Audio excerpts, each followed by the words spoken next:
Christine and the Queens à Bercy, la perfection sans chaleur humaine.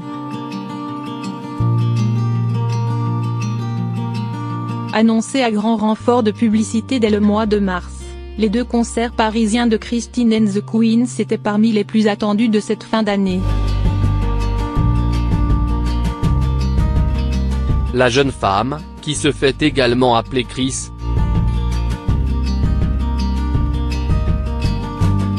a commencé sa tournée voici quelques semaines seulement.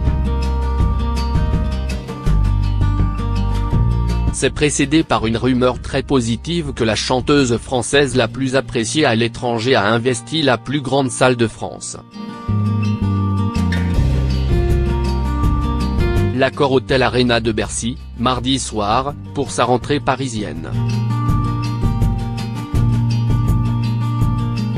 Le show démarre à l'heure pile, marque d'un grand professionnalisme. La jeune femme apparaît, coupe courte, ample chemise rouge, pantalon noir et basket blanche. Interrompant une discussion à bâton rompu entre les danseurs du jeune collectif La Horde. Au nombre de 6, il constitue un des ressorts les plus impressionnants du show.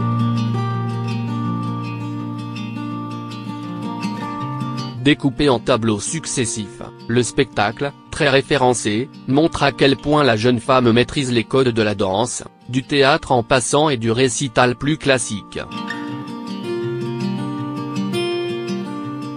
Peut-être trop même.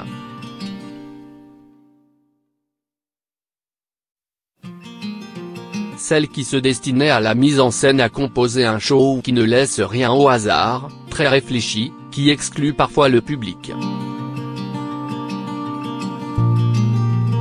Elle a adopté un parti pris minimaliste qui peut déstabiliser dans l'immensité de cette scène et de cette salle. À rebours des light shows pétaradants, Chris, ses 4 musiciens, basse, batterie, guitare et clavier, et 6 danseurs sont éclairés comme des comédiens, bien trop faiblement. Sont trop bas et manquent de chaleur humaine.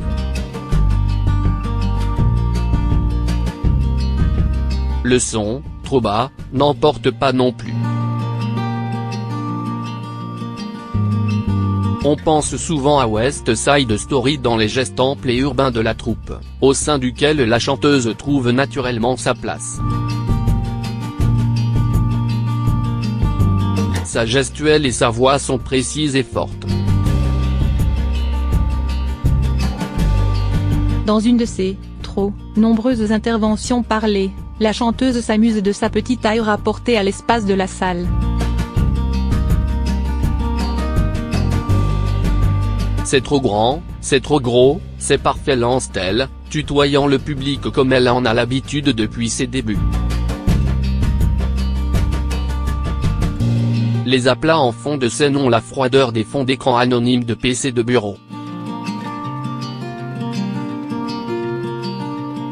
Vallée montagneuse sous la brume, nuages. Chris se démène pour insuffler de la chaleur humaine à un dispositif qui en manque souvent. On regrette que les chœurs sortent d'un ordinateur et non de chanteurs présents sur scène. Le son ample de la batterie et les effets de guitare chorusés renvoient aux arrangements typiques des années 1980.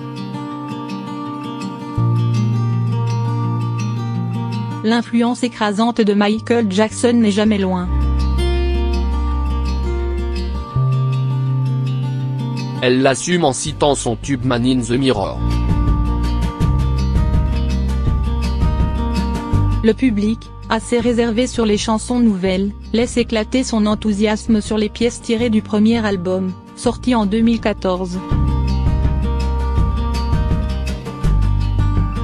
C'est dans des moments comme sa reprise des Paradis perdus de Christophe que cet ultra-cérébral parvient à susciter l'émotion.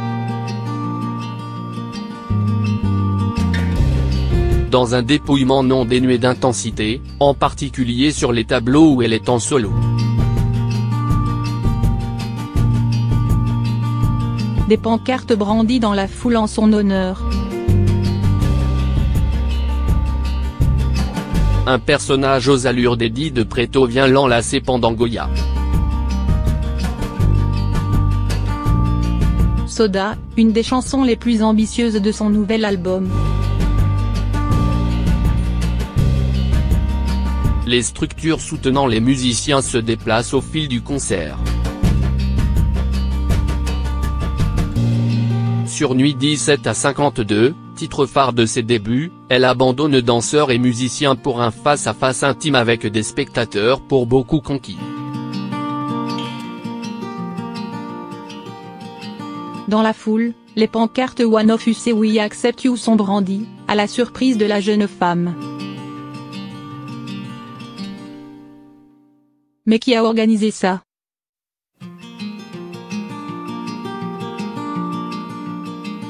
C'est trop bien, lâche-t-elle avant de chanter a cappella. C'est dans ces moments où sa vulnérabilité est enfin affichée que la chanteuse émeut le plus, davantage que dans la maîtrise technique et le formalisme qui entravent trop souvent son lien intime avec la salle.